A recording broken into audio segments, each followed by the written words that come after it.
35 years of experience in the titanium recycling business and has spoken at various metals conferences on subjects related to the scrap metal industry.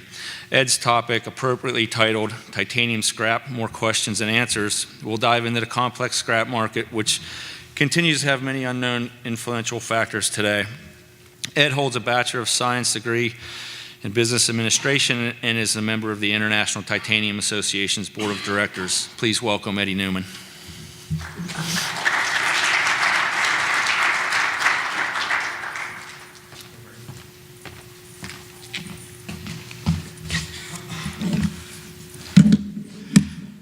Good morning. I also want to start out by thanking Andy and TIMET for inviting me to speak this morning.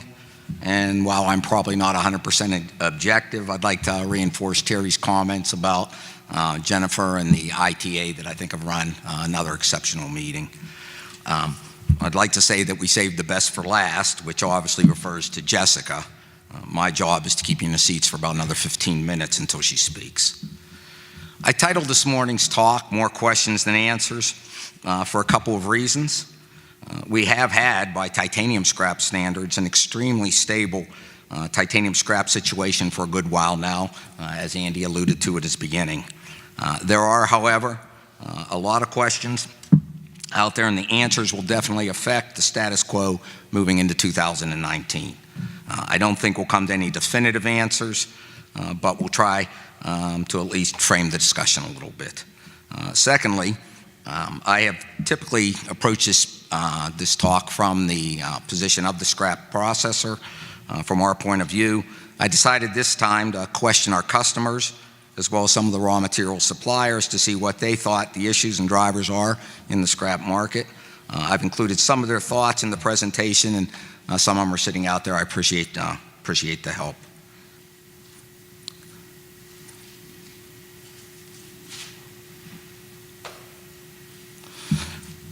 United Alloys is not a public company, so I'll save everyone from looking at one more safe harbor document, but it gives me just a minute to talk about United Alloys.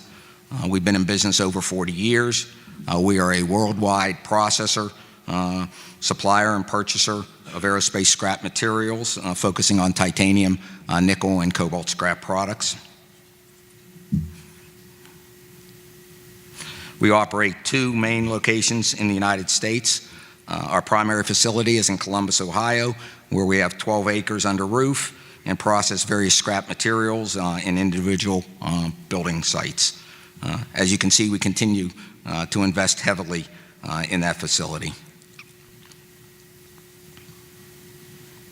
Oh, excuse me, I'm back. We also operate a processing plant with similar capabilities on the previous slide in Santa Fe Springs, California, where we focus mainly on sourcing material from the West Coast of the U.S. as well as Asia. Back up a second there. Here's just an example of the various products that we produce for titanium production, as well as alloy addition and material for the ferrotitanium melters. We're part of the Cronimet group of companies located in Karlsruhe, Germany. Cronimet focuses on mining and recycling activities with 68 locations and over 5,000 employees. Our metalloy facility in Hamburg, Germany is fully dedicated to aerospace recycling. We also have titanium processing capabilities at our headquarters in Karlsruhe. And there's just a quick look at our various locations around the world. Let's get into the meat of the presentation with a quick overview. There were so many topics that I had to choose to pick from to discuss, knowing, however, that it was late in the conference, and I'm sure people have airplanes or last runs at the blackjack table to take. I'll try and limit it to some of the primary thoughts.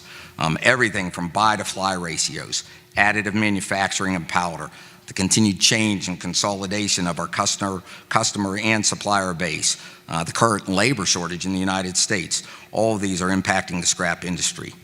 I chose the topics we're going to talk about today because I think they're the most likely to have the largest impact in the coming few years.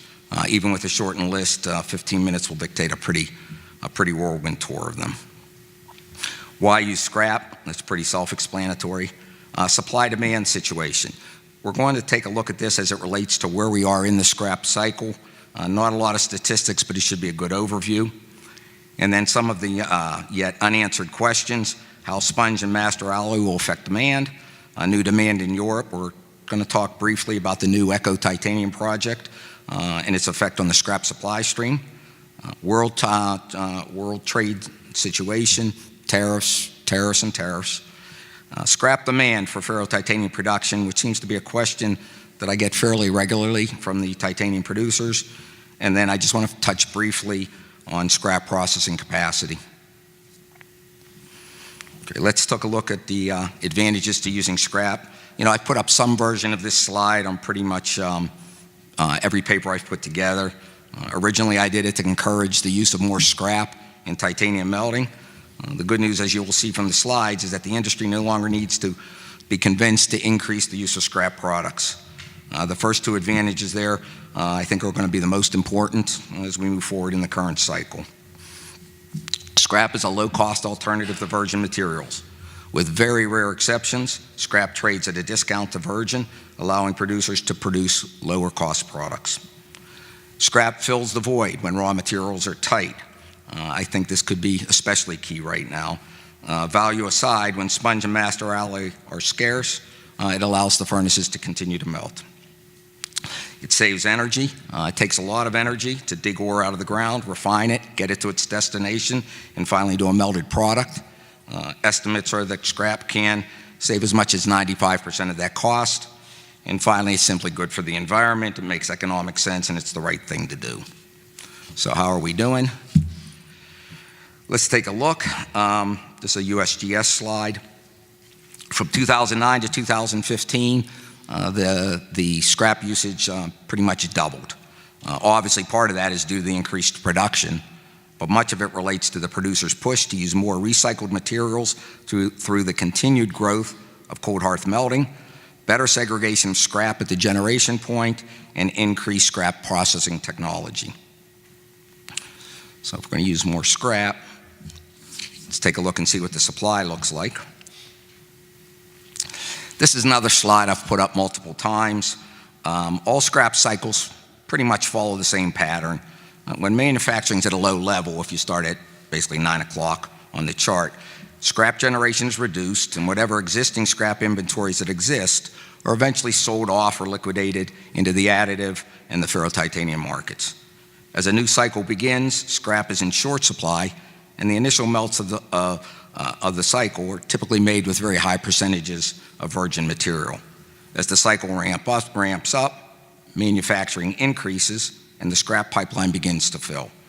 At its peak, we hit an equilibrium where the flow of scrap and the demand are balanced.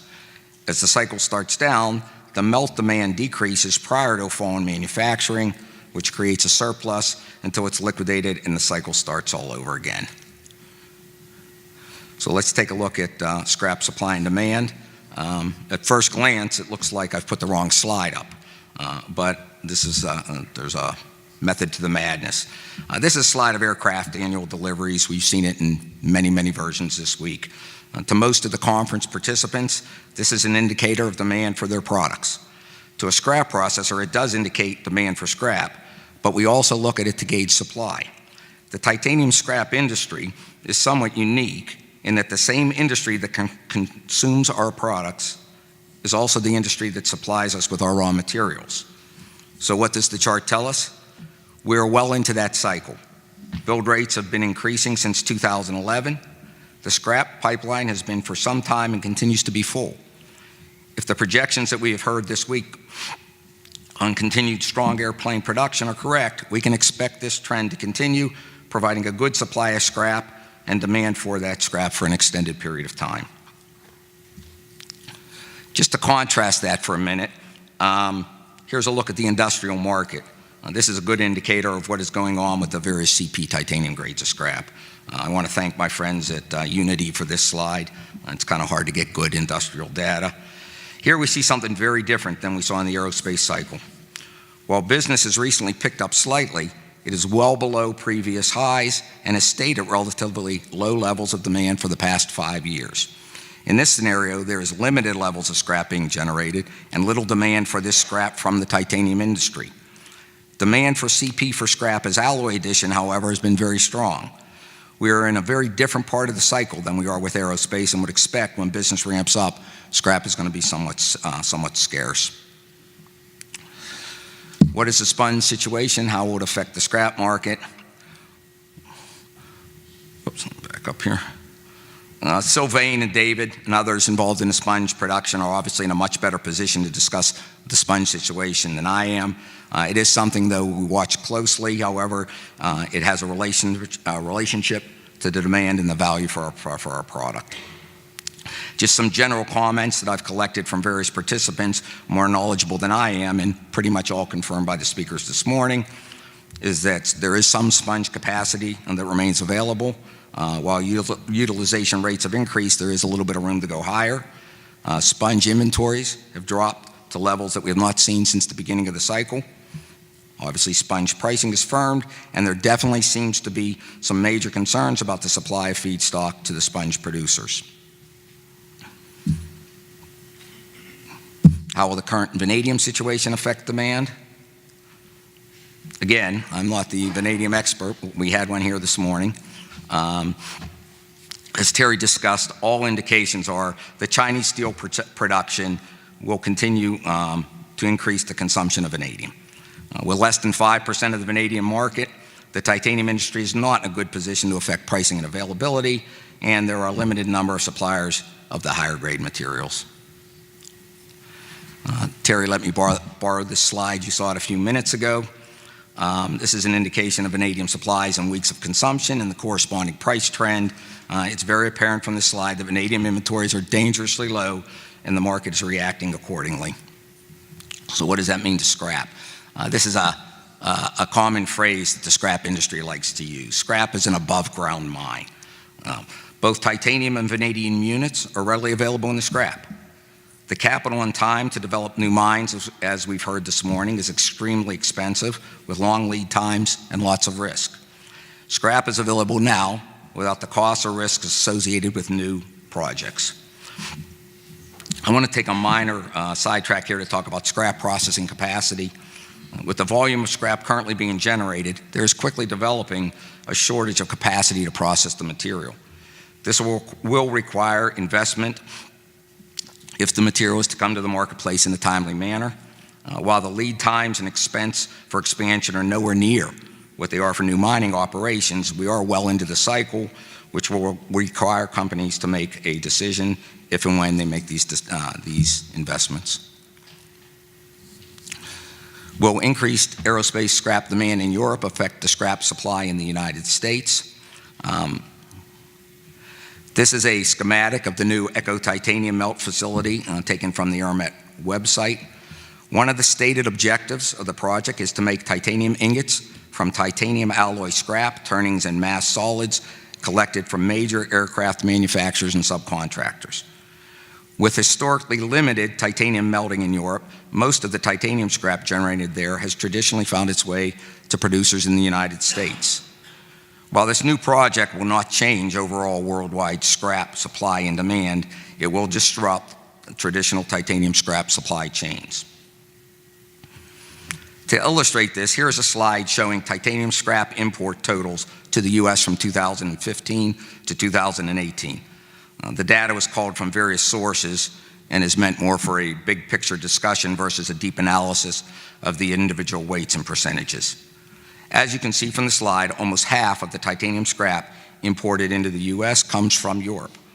While the ramp up of the project is still way off, it will at some point change the direction of some of this scrap. How will the current trade tariffs issues affect scrap movement? Let's take a look. Specifically, looking at the tariffs between the United States and China. 10% tariffs were placed on many titanium products coming into the U.S. effective at the end of September. Those tariffs include all scrap titanium products, as well as aerospace materials, including high-temperature alloys. Without an agreement, they are set to go to 25% as of the first of next year. This cost and uncertainty that it has brought has put us in a position now where scrap coming from China has virtually ceased for the time being. I noticed yesterday at the tariff seminar, it was extremely well attended, as it will affect many of our businesses.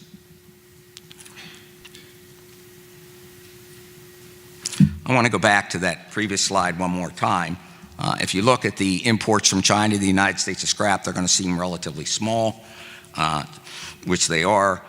But if you look closer at the chart, you'll see that about 1/5 of all titanium scrap products are coming from Asia countries other than China. When we analyze this a little bit further, we found that while a lot of this material is coming from countries with a substantial manufacturing base to generate titanium scrap, a portion of it comes from countries with little or no titanium manufacturing. The speaker yesterday made it very clear that the country of origin will need to be scrutinized very carefully, and that products that could possibly have migrated from China through one of these countries to the U.S. will be flagged upon arrival. Take a look at the ferrotitanium market. As I had mentioned, I'm often asked what is going on with the ferrotitanium scrap market. Most of these inquiries comes from people that have been in the industry for a while, and this chart will tell you why. This is a pretty busy chart. So basically what we're looking at there is the blue line is ferrotite pricing going back to the early 2000s. The 6.4 Aerospace chip is in orange, and the mixed chip is in the gray colors. There are also some data points missing due to how far I had to go back, but we're just trying to illustrate a point. Again, I wouldn't be as focused on the data as I would on the trend. As you can see, strong demand for titanium scrap from both the ferrotitanium industry and the titanium producers in 2005 and 2006 caused a massive spike in ferrotitanium driven by increased scrap costs, in turn greatly affecting the price for aerospace scrap materials. The concern is that with a strong steel industry demand today and good demand for ferrotite scrap, that it could happen again. I'll start with the conclusion and then the explanation.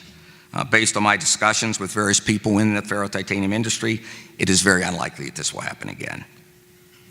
Like most commodities that move up very quickly, the high price caused the substitution of a lower titanium content product to the enter the marketplace. This material is made primarily out of ilmenite, which means that the cost was unaffected by the exploding scrap prices. Users that had been reluctant to use the lower titanium content material in the past were motivated to do so and found that it is an acceptable product for their needs. This caused a steep decline that dropped values back to more traditional levels. At these levels, the lower grade material, with a relatively fixed cost to produce, was no longer profitable and disappeared from the marketplace. The yellow straight line represents roughly where it is profitable to produce the lower product. Based on this, the price of 70% ferrotite product has remained relatively stable for 10 years now. Any major increase in the 70% product price above the level will bring the 30% product into the marketplace and act as a ceiling on both the ferrotitanium product price and the scrap market that feeds it. So just a really quick summary, scrap usage is going to continue to increase, driven by its availability and cost benefits. The aircraft build rates continue at high rates, increasing both the supply and the demand for the scrap. The vanadium supply, no doubt, and pricing issues will put pressure on the scrap. New scrap demand in Europe will change the flow of scrap at some point. Trade disputes put a question mark on scrap imports to the U.S. And finally, the lower cost ferrotitanium should prevent major upward movement of ferrotitanium pricing from pressuring scrap prices. Thank you.